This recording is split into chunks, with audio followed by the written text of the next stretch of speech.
PH of बोलो, pH of weak base. Mixing of two weak base. खुद करोगे अपने अपने हिसाब से करो। वीक बेस कौन सा मान लो बताओ? B1OH क्या मान लो? B2OH। इसकी कंसंट्रेशन C मोल पर लीटर, इसकी C2 मोल पर लीटर। इसका डिसोसिएशन कांस्टेंट Kb1, इसका Kb2। इसका डिसोसिएशन कितना मान लो? X, इसका डिसोसिएशन Y। बताओ क्या लिखूं? पहली इक्वेशन कौन सी बनाओगे? डायरेक्ट बताओ। फील आता है क्या? हमें क्या लिखना चाहिए? K1V1 upon Kb2/C2 is equal to X/Y। एक के बन जाएगा। और x plus y equals to Kb1C1 plus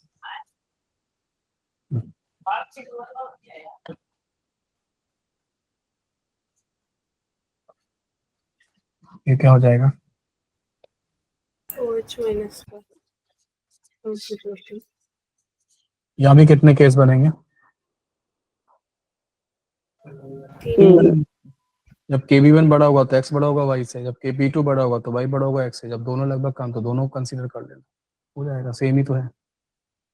एक को समझो, दूसरा अपने आप आता है समझ में। बताओ बच्चों, आया समझ में? है ना? तो आज का लेक्चर सही जगह पे है, यहीं पे रोकते हैं, है ना? इसके बाद हम लोग ये काम करो, एक न्यूमेरिकल करना है तो करा दूं? Yes sir. कर लो, एक न्यूमेरिकल करा देते हैं तो थोड़ा सा और हो जाएगा।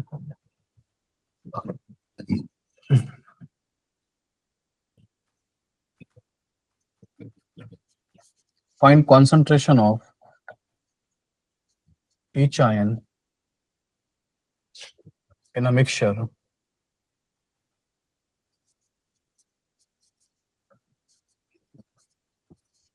containing 0.1 molar CH3COOH and 0.1 molar HCN, CN नहीं यार, HCN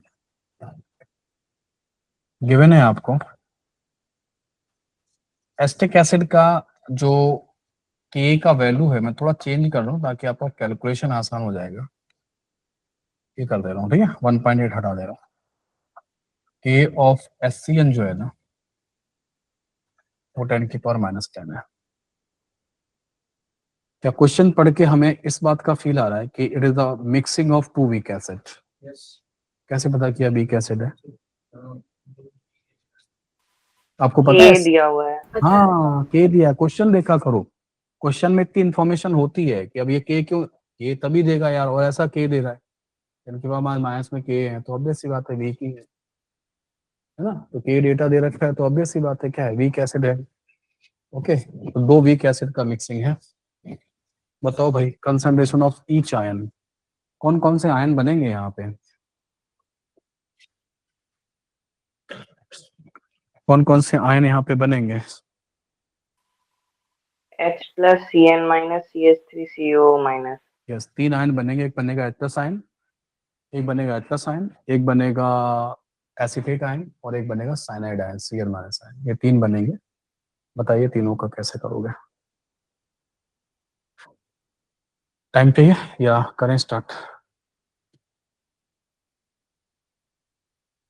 एक बार ट्राई करते हैं सर।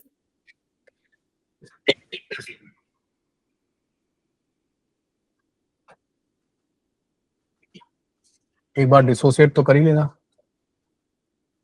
CH3COOH से क्या बना लोगे?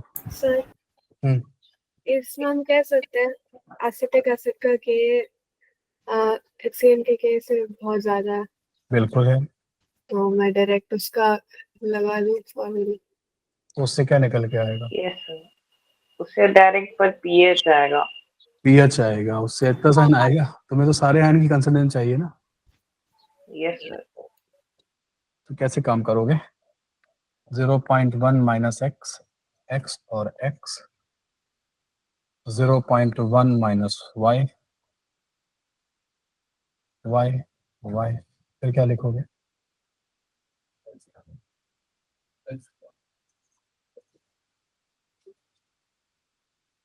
इतना लिख लेना, इतना लिख लोगे ना तो थोड़ा कॉन्फिडेंस रहेगा, इसमें टाइम खराब नहीं होगा, या फिर आपके दिमाग में बन जाए, 2-4 बार ऐसे क्वेश्चंस करोगे तो अपने आप ही सेट हो जाएगा, फटाक से हो जाएगा। अब आप चाहो तो डायरेक्ट लिख लो, क्या K1C1 अपॉन K2C2 क्या आ जाएगा? X upon Y. K1 कितना पुट करोगे? 10⁻⁻5, ये कितना 0.1, 10⁻10 into 0.1 x upon y. So what is the x upon y now? 10 पर 5. 10⁻5। इस तरीके का डेटा देखकर हमने क्या इंटरप्रेट किया कि भाई x की वैल्यू तो क्या है y से काफी ज्यादा है। ये हमारा इंटरप्रिटेशन है। इसका एप्लीकेशन क्या है? इसका एप्लीकेशन ये है कि y can be neglected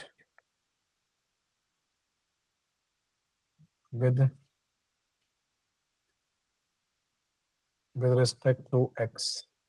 And K2 can be neglected with respect to K1. हाँ वही हो जाएगा। और हमारा अब क्या होगा, हमारा जो नेक्स्ट इक्वेशन जो हमको याद रहेगा x प्लस वाई वाला, वो क्या याद रहेगा कि हम करेंगे K1C1 प्लस K2C2। अगर आप यहाँ से y निगलेक्ट करोगे तो यहाँ से K2C2 गायब हो जाएगा। फिर भी ये बात आप डायरेक्ट कर सकते हैं, बट फिर भी मैं एक काम करता हूँ, मैं आपके तसल्ली के लिए लिख के दिखा देता हूँ। 10⁻⁻5 इंटू 0.1, 10⁻10 इंटू 0.1। आप खुद से देख लो कि ये पहला जो 10⁻6 है, दूसरा 10⁻11 है। क्या आप एग्री करते हो कि 10⁻11 बहुत आसानी से 10⁻6 Neglect हो जाएगा. के रिस्पेक्ट में निगलेक्ट हो जाएगा? तो मैं वही कह रहा था, यहाँ से y गायब होगा तो यहाँ से K2C2 गायब होगा। तो यहाँ से भी y गायब हो जाएगा।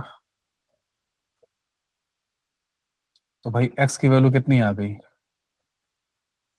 10 पर -3. 10⁻3। सर हाँ वो K1 का वैल्यू क्या दिया है? 10⁻5 ये दिया है। एसिटिक एसिड के लिए 1 माना है, K1 है ना? हाँ तो वो तो नहीं दिया है ना। ये है ना, ये दिया है। Okay okay okay. ठीक है।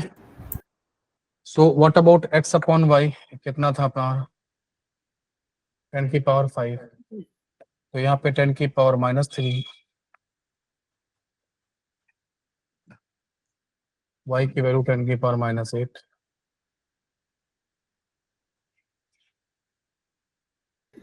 अब आपसे क्या पूछा गया? सर हाँ जो x बाय y का जो वैल्यू आ रही है, हमको तो पता है कि y का वैल्यू मतलब y can be neglected from x, तो क्या x बाय y का वैल्यू सिर्फ x का वैल्यू नहीं आएगा? नहीं, x अपॉन y में जो निगलेक्शन होता है ना, वो प्लस और माइनस में ही कर सकते हो। ऐसे निगलेक्ट हो सकता है, अपॉन में नहीं हो। हम क्या करते हैं, y को 0 पुट कर रहे होते हैं। अगर अपॉन y ऐसे लिखा है और आपने क्या किया, यहाँ 0 पुट कर दिया तो इनफाइनाइट हो जाएगा, तो अनडिफाइंड हो जाएगा। और x इंटू वाई लिखा है, y को 0 पुट कर दिया तो 0 हो जाएगा। निगलेक्शन हमेशा प्लस और माइनस में करोगे शुभांगी, है ना बेटा? ठीक है। जब प्लस में हो कोई चीज और माइनस में हो तो आप उसे एक को दूसरे के रिस्पेक्ट में निगलेक्ट कर सकते हो। अगर वो इनटू में है ना और डिवीजन में है तो कोई भी छोटी से छोटी वैल्यू को भी आपको कंसीडर करना पड़ेगा। ठीक है, ये मैथमेटिक्स है इस तरीके से, है ना? डन, याद रखोगे, है ना शुभांगी? है ना, याद रखना इस बात को। हाँ ठीक है सर। बेटा। तो अब हम लोग क्या करेंगे, हमें आयन की कंसंट्रेशन चाहिए थी, तो CN कितना था बोलो? y था, तो उसका आंसर कितना हो गया? एसिटेट आयन कितना था बोलो? x के बराबर, और H+ आयन कितना था बोलो? x प्लस y, तो x के बराबर। तो pH बताएंगे कितना होगा? 3. 3 हो जाएगा।